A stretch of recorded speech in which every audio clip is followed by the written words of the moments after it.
Now let us try to study about the Rigvedic society के बारे में जानने की कोशिश करते हैं। सी, जो आपकी ऋग्वेदिक सोसाइटी थी उसके मल्टीपल लेवल्स थे, मल्टीपल लेवल्स रहेंगे आपके। तो सबसे ऊपर आपका होगा ट्राइब,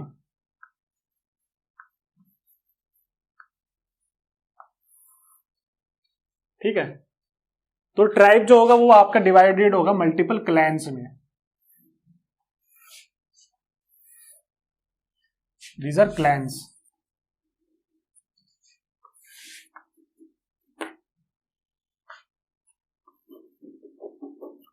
हमेशा ऐसा ही नहीं होगा कि आपका जो ट्राइब मल्टीपल क्लैंस में डिवाइड हो, कभी कभी आपका सिंगल क्लैन भी एक ट्राइब की फॉर्मेशन करता है। जैसे जिसने सोशियोलॉजी पढ़ा उसने देखा कि एक ट्राइब था वहां पे, अरुणता ट्राइब। ये जो अरुणता ट्राइब है ये मल्टीपल क्लैंस में डिवाइड था। इन क्लैंस के अलग अलग नाम थे। एक का नाम था टीक क्लैन, एक का नाम था कोबरा क्लैन, एक का नाम था क्रोकोडाइल क्लैन। इनका मतलब क्या है वो भी हम समझने की कोशिश करेंगे। सी, क्लैन है क्या? क्लैन का मतलब है it is an clan is an extension of your family, extension of your family.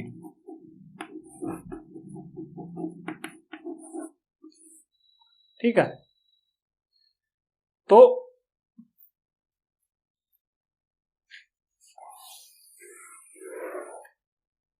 Clan is an extension of your family.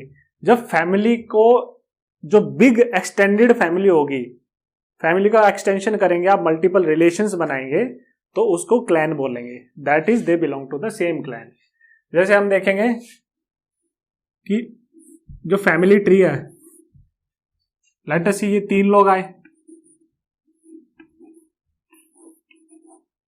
फिर इनके बच्चे हुए,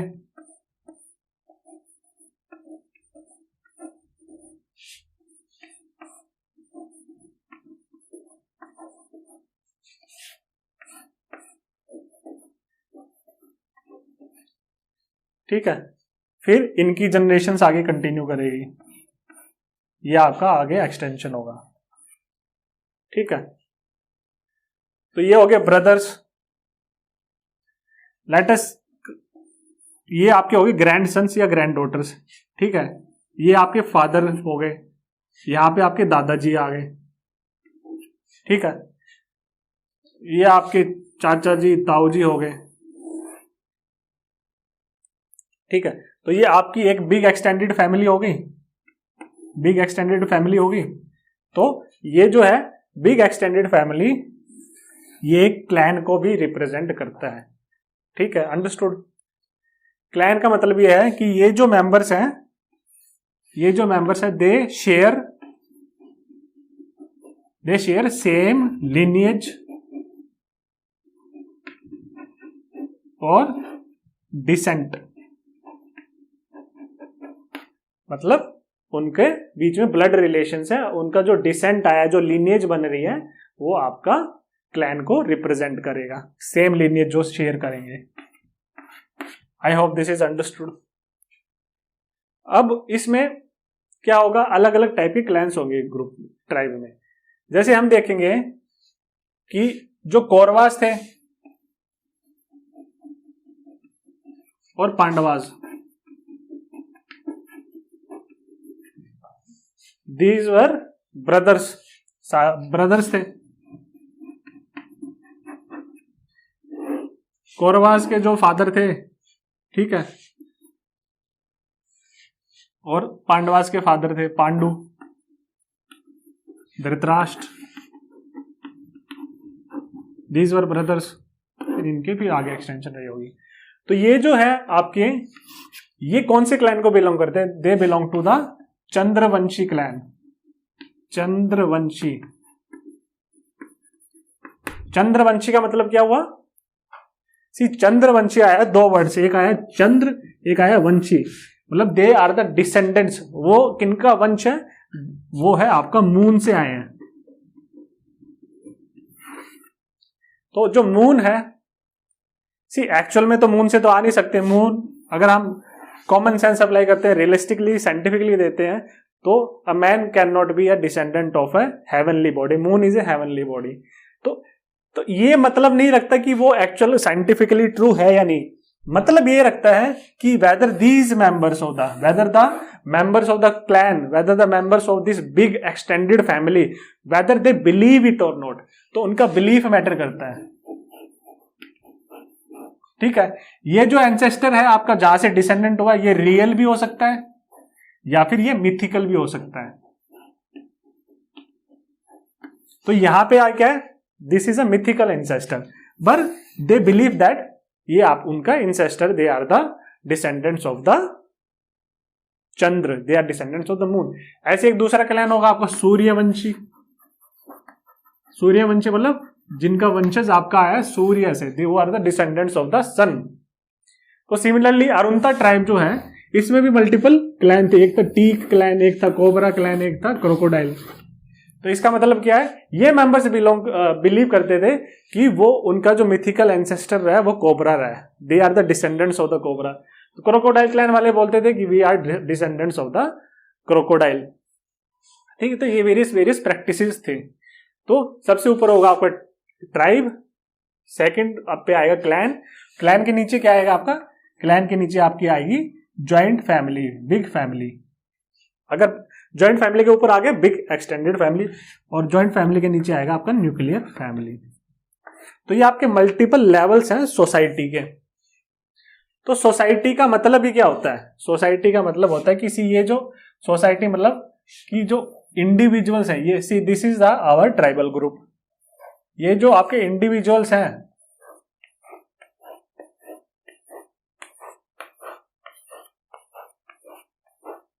सोसाइटी मीन्स ये जो आपके इंडिविजुअल्स हैं, इनका आपस में क्या रिलेशंस हैं, दैट कंस्टिट्यूट्स अ सोसाइटी। तो इनका जो आपस में रिलेशन होगा, एक तो जैसे आप, आपके मदर और फादर, ये आपका बेसिक ग्रुप हो गया, दैट इज न्यूक्लियर फैमिली। सबसे नीचे लेवल पे खाली अगर ये करते हैं, ठीक है, आप दोनों और आपके मदर फादर, फिर आपके फादर के भी भाई आ गए, चाचा ताऊ आ गए, तो दैट इज ज्वाइंट फैमिली। अब आपके जो दादा थे उनके भाई आ गए, तो that constitutes N extended family. तो ये आपका क्लैन बन जाएगा। समझ रहे हैं आप बात को? तो आपकी आपस में ये जो मल्टीपल इंडिविजुअल्स हैं, इनकी आपस में क्या रिलेशंस हैं, that is defined on various level, from nuclear family through joint family to clan, and lastly इन सबकी आपस में क्या रिलेशन है, that constitutes your the tribe. So this is what is the proper definition of society and societal relationships। अब हम ये देखते हैं कि ये जो अलग अलग इंस्टीट्यूशंस हम पढ़ रहे हैं, इनका क्या मायने रखते हैं, क्या मतलब है। फैमिली कैसी थी वहां पे, फिर मैरिज किस टाइप की होती थी सोसाइटी में आपस में, तो हम सारी रिलेशनशिप, सोसाइटल रिलेशनशिप्स पढ़ेंगे और उसी से हमारी सोसाइटी का टॉपिक कवर हो जाएगा। ठीक है, तो हम ये देखेंगे कि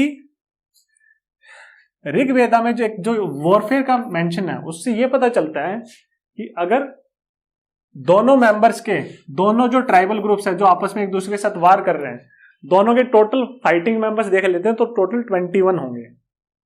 तो इससे हम एक रफ एस्टिमेट लगा लेते हैं, अगर 10% मेंबर्स आपका वारफेयर एस्टिमेटेड वो उसमें पार्टिसिपेट कर रहे हैं, तो हर एक जो है ट्राइब उसके अलावा लगभग 100 मेंबर होते होंगे। मतलब छोटी सोसाइटी है, स्मॉल स्केल सोसाइटी है। आपकी जितनी ट्राइबल सोसाइटीज होंगी सारी स्मॉल स्केल होंगी, तो मतलब ज्यादा बड़ा ट्राइबल ग्रुप नहीं रहा होगा, ज्यादा बड़ी ट्राइबल सोसाइटी नहीं रही होगी। ठीक है, तो अब हम यहां से एक चीज देखते हैं कि this is a small scale society. तो जितना छोटा ग्रुप होगा, डोंट यू थिंक जो उनके बीच में आपस में रिलेशनशिप्स होंगे मेंबर्स के बीच में, उतने ही ज्यादा स्ट्रांग होंगे, स्ट्रांग रिलेशनशिप्स होंगे आपके, क्योंकि आपके direct face to face interaction हो सकता है। आप हर किसी को अपने ट्राइब में जानते हैं, क्योंकि ये आपका जो ग्रुप है वो ज्यादा बड़ा नहीं है, आपका छोटी सोसाइटी है, स्मॉल स्केल पे सोसाइटी है, then you can interact with everyone else. तीसरा हम ये देखेंगे कि जितने मेंबर्स हैं ये आपके ब्रदर्स एंड सिस्टर्स होंगे। Don't you think brothers and sisters होंगे? जस्ट हमने पढ़ा, अभी जस्ट हमने जो स्ट्रक्चर पढ़ा, क्लैंस आए, क्लैंस में सारे ब्रदर्स एंड सिस्टर्स थे, तो डिफरेंट डिफरेंट क्लैंस भी कई एक कॉमन एंसेस्टर से आपके लिंक होंगे, तो these are brothers and sisters also. तो यहां से भी आपकी बॉन्डिंग और भी जबरदस्त बनेगी।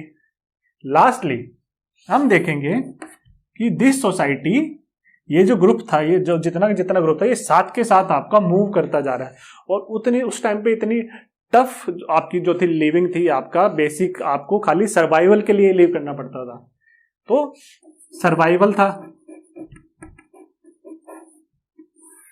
तो सर्वाइवल करने के लिए उनके बीच में बहुत ही जबरदस्त बॉन्डिंग होनी चाहिए, यूनिटी होनी चाहिए, तभी they can survive in these time, in these tough times, in these warfare based times. तभी वो सर्वाइव कर सकते हैं, तभी वो वॉर विन कर सकते हैं, जब तक वो आपस में एक दूसरे की यूनिटी ना रहे। तो यहां से क्या पता चलता है कि बॉन्डिंग्स उनके बीच में, यूनिटी बहुत ज्यादा थी। ठीक है, plus every individual has to live and die for the group, to live and die for the group, for the tribe. तो इसकी जो इंडिविजुअल की ट्राइब के लिए उसको जीना, ट्राइब के लिए क्यों मरना है? क्योंकि ये जो इंडिविजुअल है, इसकी फैमिली जो है इस ट्राइब का पार्ट है। ठीक है, जब फैमिली भी इस ट्राइब का पार्ट है, तो अगर ये इनके लिए जिएगा मरेगा नहीं, ट्राइब की ट्राइबल आइडेंटिटी के लिए अपनी जिएगा मरेगा नहीं, तो उनकी फैमिली भी सर्वाइव नहीं करेगी। Because you need that bonding, you need that unity in this tough times. तो इसकी जो प्राइमरी एलिजियंस रहेगी, एलिजियंस, लॉयल्टी, वो ग्रुप के प्रति रहेगी। तो यहां पे आपकी ट्राइबल आइडेंटिटी, आपकी कलेक्टिव आइडेंटिटी,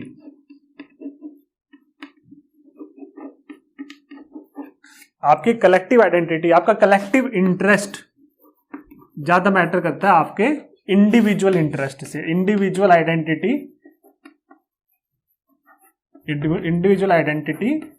और इंडिविजुअल इंटरेस्ट से। क्योंकि आपकी इंडिविजुअल आइडेंटिटी ही आपकी ट्राइबल आइडेंटिटी होगी, आपका नाम ही आपकी ट्राइब से आया जाएगा। ठीक है, और आपका जो इंडिविजुअल इंटरेस्ट है तभी सेटिस्फाई हो पाएगा, क्योंकि जब आपका ट्राइबल इंटरेस्ट सेटिस्फाई हो। क्योंकि आपका सर्वाइवल तभी होगा जब ट्राइब का सर्वाइवल हो, आपके रिसोर्सेज तभी पड़ेंगे जब पूरा ट्राइब एज ए टुगेदर वो ट्राइब का प्रोस्पेरिटी बढ़े। तो ट्राइब के लिए जो वर्ड यूज हुआ है वो यूज हुआ है जना। जन यूज हुआ है आपका ट्राइबल ग्रुप के लिए ऋग्वेदिक में। दूसरा हम देखेंगे, ये बहुत बड़ा इंपॉर्टेंट कंसेप्ट है। दूसरा हम देखेंगे जनपद।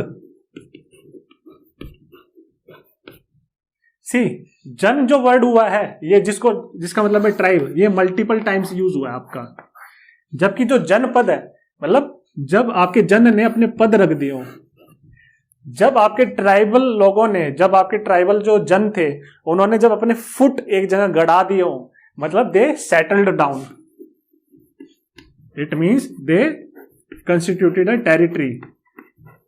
मतलब इसका मतलब है जिन्होंने अपना माइग्रेशन बंद कर दिया हो, जिन्होंने आपकी मूवमेंट और पेस्टोरलिज्म बंद कर दिया हो, तो दैट रिप्रेजेंट जनपद, मतलब जनपद रिप्रेजेंट्स टेरिटरी, सेटलमेंट्स।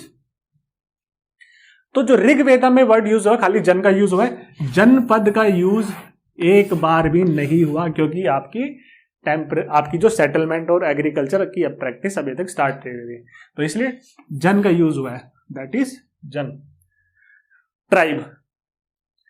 सेकंड चीज हम देखते हैं, एक वर्ड यूज होता है आपका ट्राइब के लिए, वो जो वर्ड यूज हुआ है वो आपको हुआ है विश और विश। तो विश और विश का मतलब क्या हुआ? सी, आपका जो विश और विश का मतलब होता है,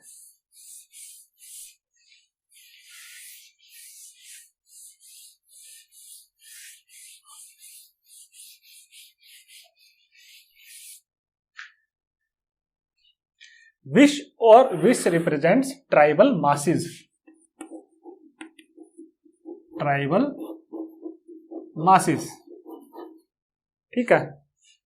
एग्जैक्ट मतलब है ट्राइबल मासेस, और मासेस को रिप्रेजेंट करता है।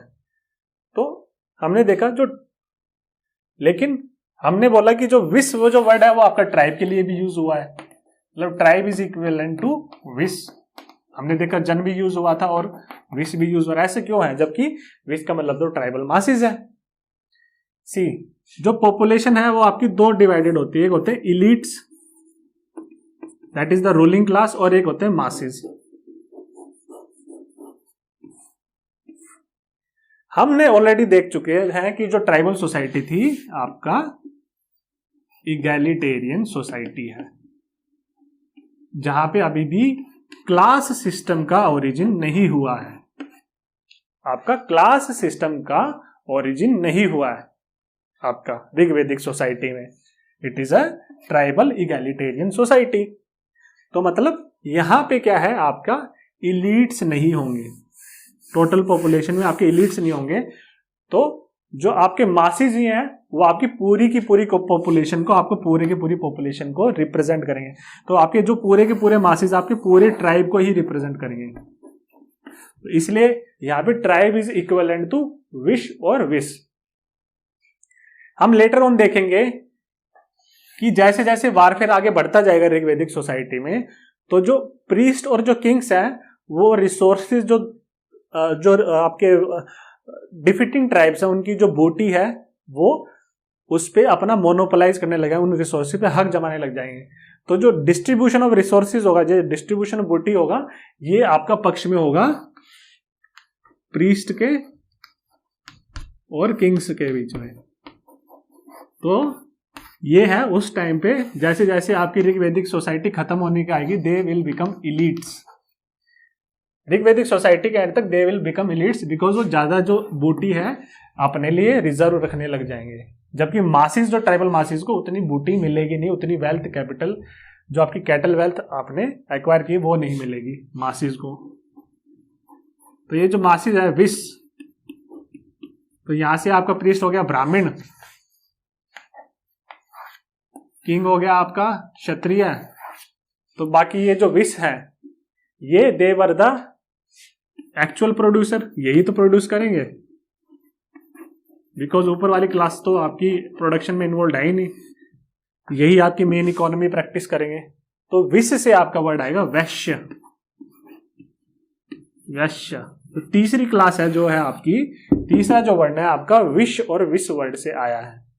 तो हमने देखा कि जैसे ये सोसाइटी आएगी तो ट्राइब जो है, ट्राइबल सोसाइटी रहेगी, वो आपका विश के बराबर नहीं होगा। लेकिन ऋग्वेदिक सोसाइटी में जो ट्राइब के लिए, इसलिए जो ट्राइब के लिए जो वर्ड यूज हुआ है आपका ऋग्वेद में, वो विश और विश भी यूज हुआ है। ठीक है। अब हमने देख लिया कि आपका ट्राइब के बारे में थोड़ा सा पढ़ लिया, क्लैन के बारे में भी पढ़ लिया।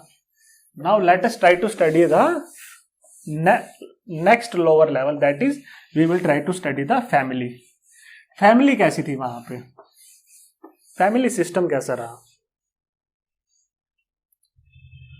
हम ऑलरेडी ये स्टडी कर चुके हैं कि जो बिग एक्सटेंडेड फैमिली थी,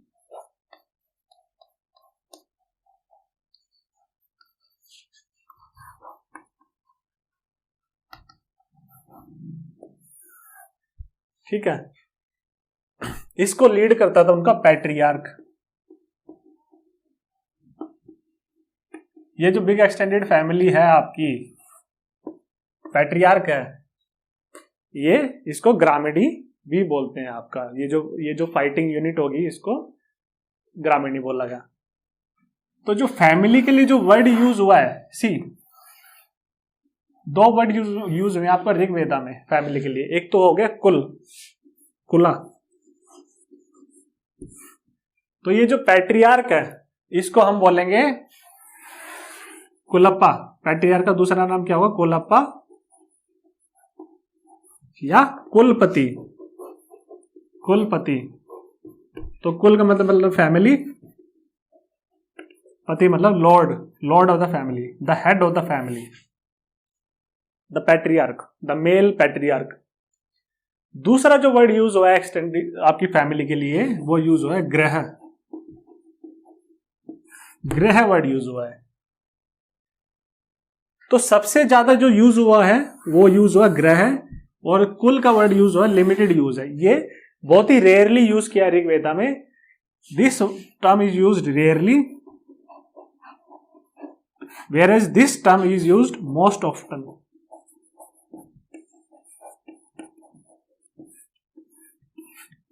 ठीक है।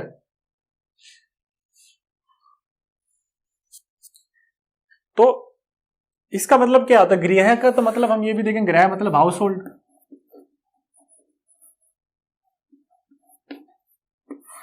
तो इसका मतलब ये है, ये जो बिग एक्सटेंडेड फैमिली, ये सारे के सारे मेंबर्स, इनका कॉमन रेजिडेंस रहा होगा कहीं ना कहीं, कॉमन रेजिडेंस रहा होगा। दूसरा हम यहां से ये देखते हैं कि यहां पे अभी तक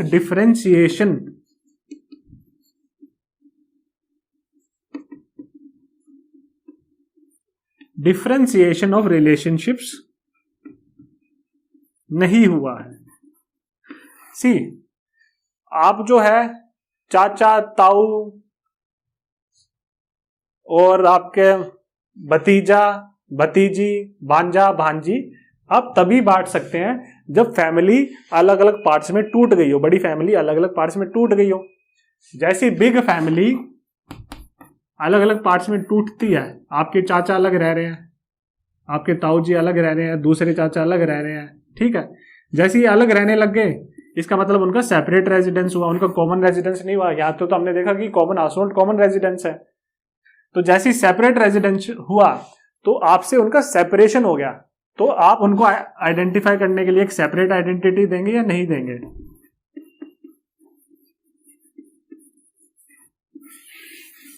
सेपरेट आइडेंटिटी दी जाएगी।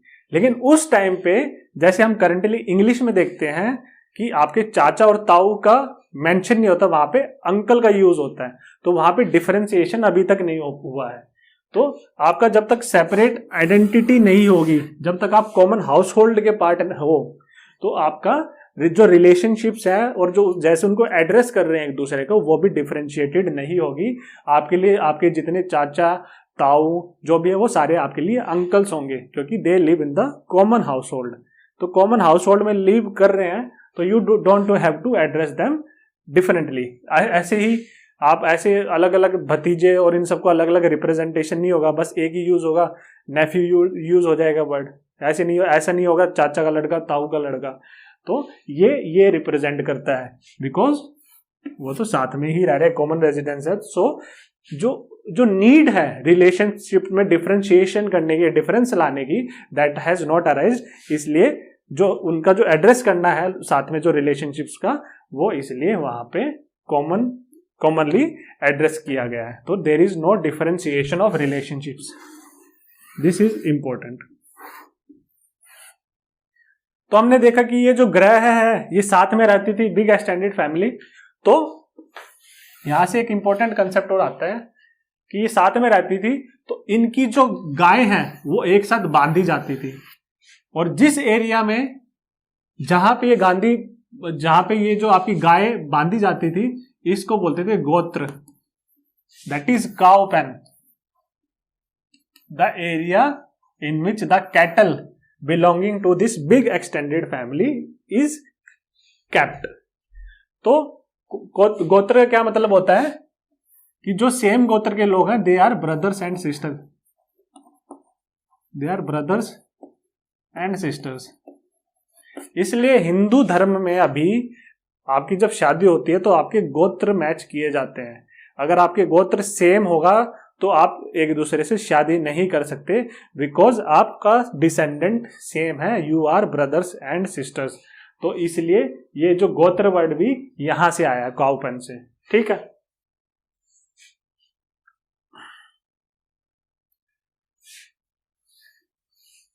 तो हमने क्या है, फैमिली के बारे में स्टडी किया। अब now let us try to study the conditions of women in the Rigvedic society. This is a very important topic, हमेशा से ही इंपॉर्टेंट टॉपिक रहा है when it comes to the conditions of women. See first of all हम ये देखेंगे कि as the society was warfare based, और warfare was the domain that was reserved exclusively for males। उसमें मेल्स पार्टिसिपेट करते थे वॉरफेयर में। तो आपके जो मेल्स हैं, मेल्स की डोंट यू थिंक इस सोसाइटी में इंपॉर्टेंस बढ़ जाएगी? ये जो सोसाइटी है, because the very survival of the tribal group is dependent on males, क्योंकि ये वारफेयर में पार्टिसिपेट कर रहे हैं, और यही आपके वारफेयर में पार्टिसिपेट कर रहे हैं, तो यही आपके प्रोटेक्शन के लिए, सर्वाइवल के लिए, साथ साथ आपकी वेल्थ को इंक्रीज करने में आपके रिस्पॉन्सिबल होंगे। तो इसीलिए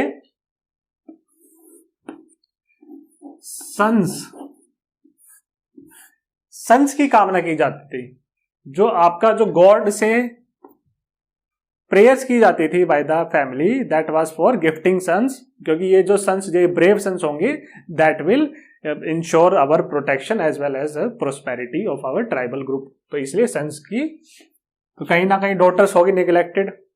ठीक है, दूसरा हमने देखा कि आपका जो फैमिली पैट्रियार्क था, वो भी, पैट्रियार्क का मतलब ही है, पैट्रियार्क का मतलब दैट इज मेल हेड हो गया आपका। ठीक है,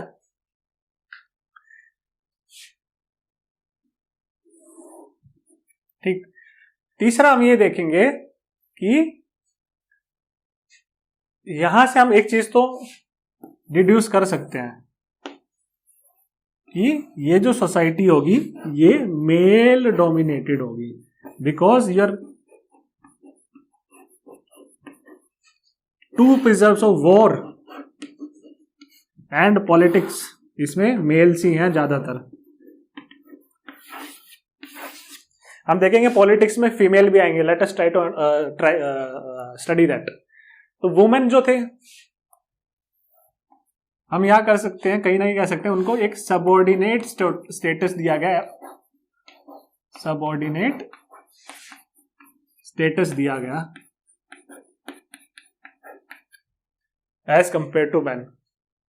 कुछ स्क्रिप्चर्स ऐसे हैं जिसमें लिखा गया है कि वुमेन को उसके चाइल्डहुड में she should be controlled by her father, जब उसकी मैरिज हो जाती है then she should be controlled by her husband, और जब वो ओल्ड हो जाती है she should be controlled by her sons.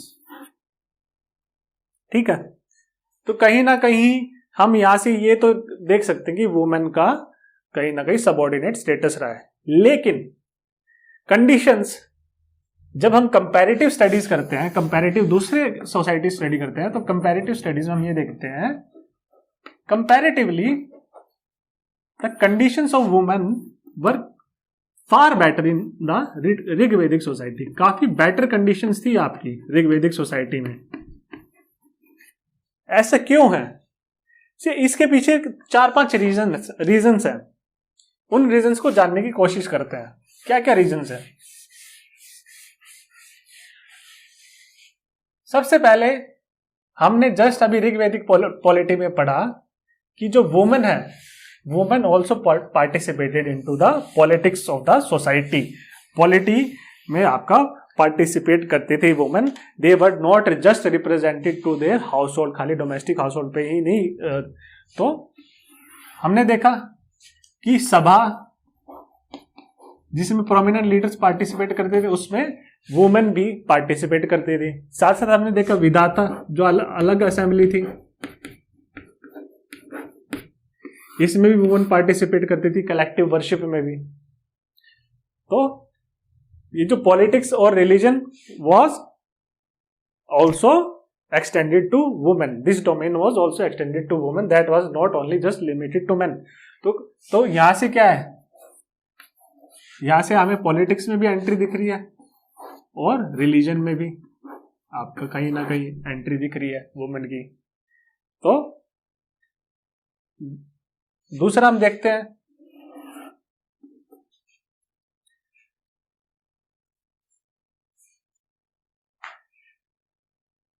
जब सैक्रिफाइस होता है, यज्ञ किया जाता है,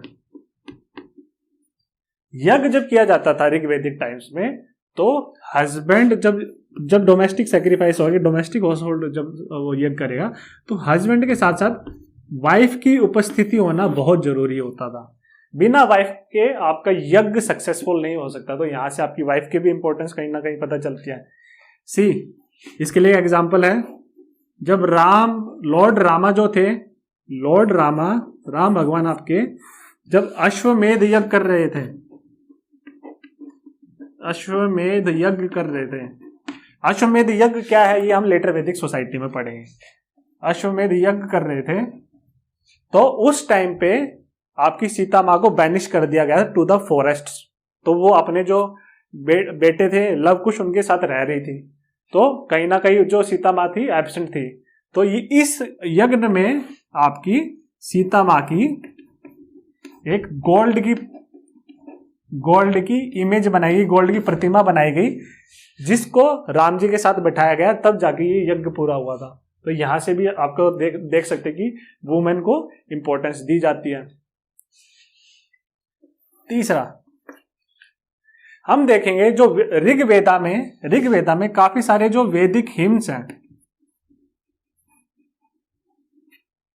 काफी सारे जो वैदिक हिम्स है वो वुमेन ने भी कॉन्स्टिट्यूट किए हैं। कुछ women scholars, women rishis, women sages रही हैं जिन्होंने इन वैदिक हिम्स को कॉन्स्टिट्यूट किया है, कंपाइल किया है। तो एजुकेशन के बिना आप ये कंपाइल नहीं कर सकते बिना विजडम के। तो education was also extended to women, कहीं ना कहीं एजुकेटेड रही होंगी। तो एजुकेशन और रिलीजन में भी हमने पूरा पार्टिसिपेशन देखने की कोशिश की। ये हम इसलिए बोल रहे हैं क्योंकि लेटर वैदिक जो पीरियड आएगा उसमें जो है वुमेन को वेद पढ़ने का कोई हक नहीं मिलेगा। उनको they were completely discarded, they were completely banned from studying Vedas. उनका जो स्टेटस है वो ऑलमोस्ट इक्विवेलेंट कर दिया गया था शूद्रास के बराबर। तो इसलिए यहाँ पे ये बोलना जरूरी है, इसलिए हम बोल रहे हैं कंपैरेटिवली बेटर कंडीशंस थी वुमेन की।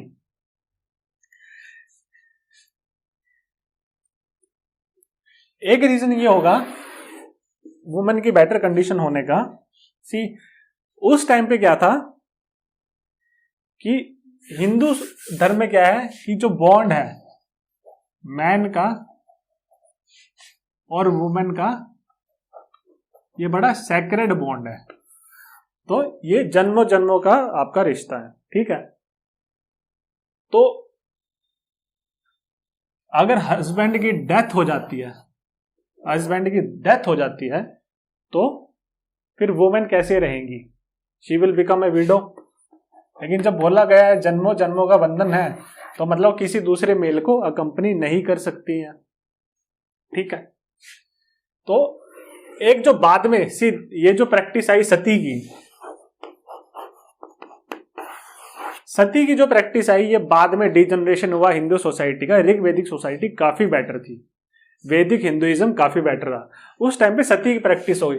उसके लिए यही आर्गुमेंट दिया कि सिंस ये जन्मों जन्मों का बंधन है, तो जो आपकी हस्बैंड की जो पायर है, हस्बैंड की जो चिता है, उसी में ही आपकी वुमेन को लेटा दिया जाता था, so that she will depart along with him.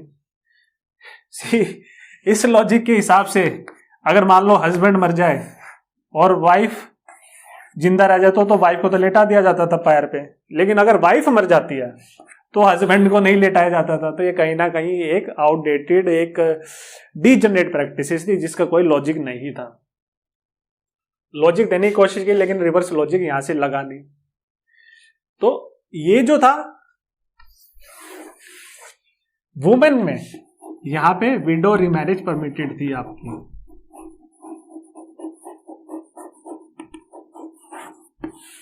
वैदिक सोसाइटी में आपकी वुमेन की विडो रिमैरिज परमिटेड थी।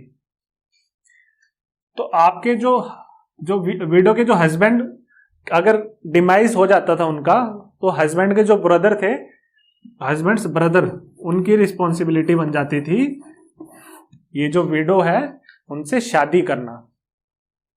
ठीक है, तो ये जो प्रैक्टिस है देवर की शादी करवाना, उसको बोलते हैं द प्रैक्टिस ऑफ लेविरेट। ये आज भी इंडिया में फॉलो होती है, द प्रैक्टिस ऑफ लेविरेट। आपने अपने रिलेटिव्स में कहीं अगर ऐसी अनफॉर्चुनेट हुआ हो जहाँ पे ये हस्बैंड डिमाइज कर गए हो, तो यहाँ पे आपको कहीं ना कहीं ये आपको एविडेंस मिल जाएगा कि ये इंसिडेंस लेविरेट अभी भी प्रैक्टिस होता है। तो विडो को रिमैरिज करने की चॉइस थी। ठीक है, साथ साथ खाली यही नहीं था कि खाली ब्रदर से ही, यहाँ पे भी उसकी चॉइस थी, she can marry any other mail.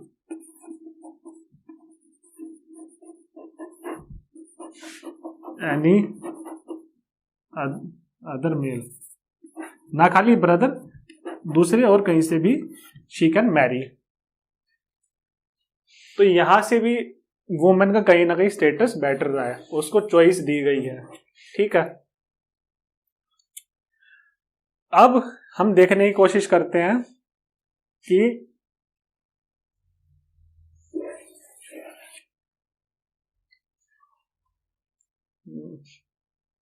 Last ये है जो एविडेंस मिला है कि क्यों कंडीशन बेटर थी। चाइल्ड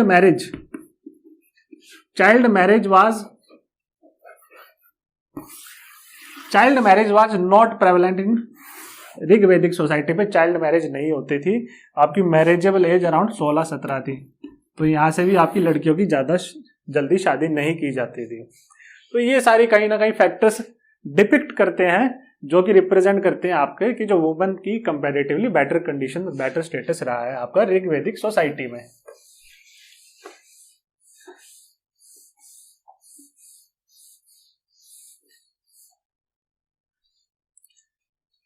अब लास्ट में इसमें देखते हैं हम मैरिज कैसी रही ऋग वैदिक सोसाइटी में। मैरिज आपकी ज्यादातर जो मोस्ट कॉमन प्रैक्टिस थी, मोनोगैमी की प्रैक्टिस आपकी फॉलो होती थी। ऑलरेडी मैंने ये आपको लिंक समझाने की कोशिश की। The sacred bond between husband and wife was once established, it should not be normally broken.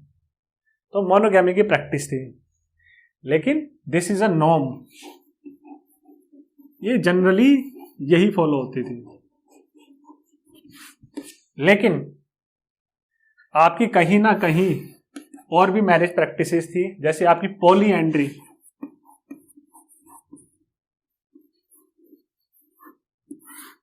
Polyandry की भी आपकी प्रैक्टिस फॉलो हुई है। जैसे जो मरुत्स थे, मरुत्स कौन है? मरुत्स होते हैं आपके स्टॉर्म गॉड्स। ये जब हम रिलीजन पढ़ेंगे ऋग वैदिक सोसाइटी में, उसमें हम कन्वर्ट करेंगे, आपके ये सारा टॉपिक आपका कवर करेंगे। मरुत्स कौन थे? तो मरुत्स की शादी हुई थी, अलग अलग जो थे मरुत्स भाई थे, इनकी शादी हुई थी सिंगल वुमन जिसका नाम था रोदासी। ठीक है, ऐसे ही अश्विन अलग हम पढ़ेंगे रिलीजन में। ऋग वैदिक कौन थे? ये दो अश्विन 2 ब्रदर्स थे। इन 2 ब्रदर्स के बीच में कंपटीशन हुआ था कि जो सूर्या है, सूर्या डॉटर ऑफ सन,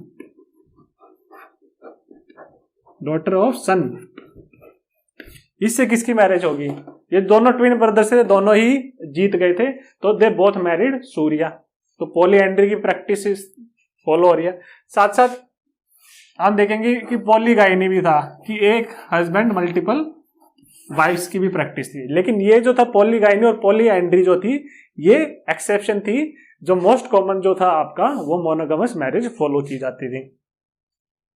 साथ साथ हम देखेंगे महाभारत में भी आपकी 5 पांडवास की शादी हुई थी द्रौपदी से।